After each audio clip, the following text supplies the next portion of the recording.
وما توفيقي ولا اعتصامي إلا بالله، عليه توكلت، حسبي الله، لا حول ولا قوة إلا بالله. الله أكبر، عليه توكلت وإليه أنيب. وأصلي وأسلم على الحبيب محمد الهادي البشير وعلى آله وأصحابه ومن دعا بدعوته إلى يوم الدين. السلام عليكم أيها الأحباب ورحمة الله تعالى وبركاته. غبت عنكم أياما، بل قل شهرا ونيف، ويعلم الله أني ما غبت إلا بعد أن هجروني من داري إلى الفلوجة ثم إلى القائم، ثم جاءوا فخطفوا ولدي. الله أكبر. وأنفقت في أول أيام الاعتصام ولدا عمره 6 سنوات فمات.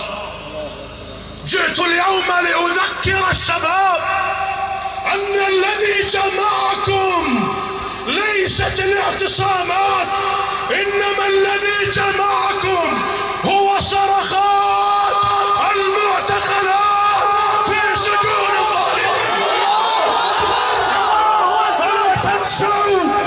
فلا تنسوا بكاء امرأة أخذت من زوجها.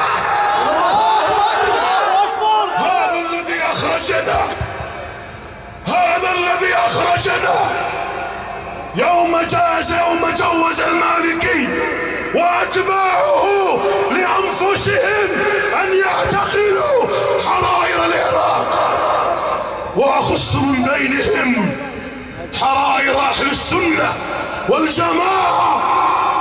خرجنا من أجلهم وعيون تدمع وقلوب تعتصر على أعراض لرجال سكنوا على الجير منذ 7 أشهر. دمعت العيون ونادت الأصوات وصرخت القلوب وصرخت الحناجر يا الله.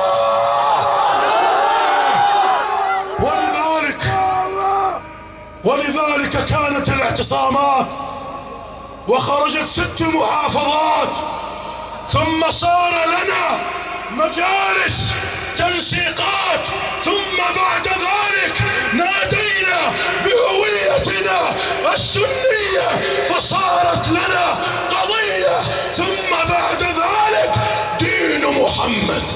الله أكبر. ولذلك كم ثوبا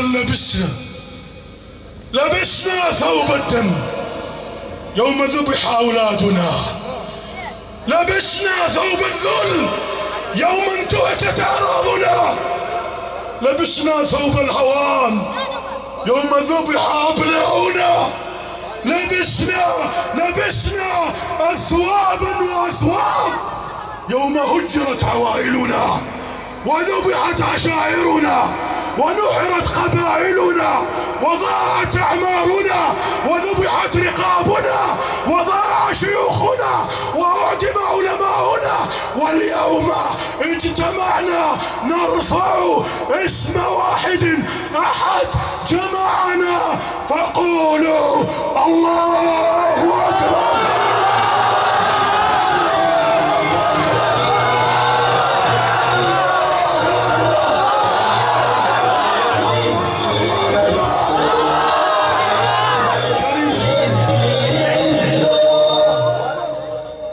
كلمة أبكت كبيرهم وجعلت صغيرهم يهدي. خرج منا الشباب اليوم، ندعو الشباب أن يستمعوا بهذه المجالس، وعلينا إذا أردنا أن ننتصر أن ننظر إلى سقف السماء، فإن فوقها رب اسمه الله.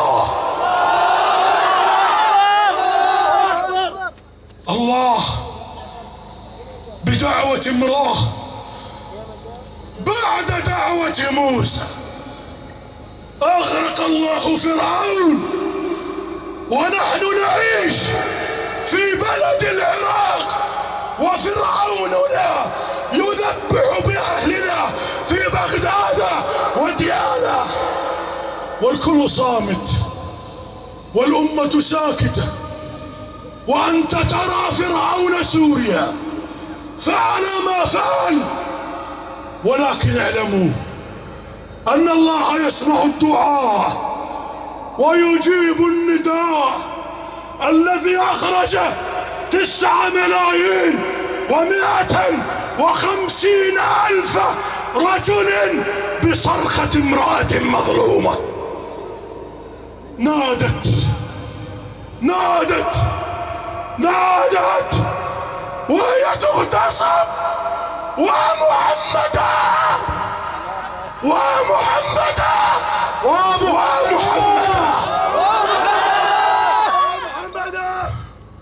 نادت امرأة في أيام موسى يوم أمر فرعون أن يذبح الأطفال، لأنه رأى رؤيا منامية أنه سيولد ولد يكون رجلا يأخذ ملك فرعون. أمر جنوده أن يذبحوا الأولاد وأن يتركوا النساء، وإذا بدأ الذبح بالذكور وتركت الإناث. ويوما سمع جنود فرعون وعيونه أن امرأة ولدت مولودا في أرض مصر. ذهب الجنود يبحثون عن هذا المولود، وكانت الأم تخبز الخبز، وكان المولود أمام عينيها لأن أباه قد مات. ولد المولود يتيما وأمه تخبز. هناك رأت الأم جنود فرعون فركضت على وليدها فاحتضنت وعانقت ونامت عليه.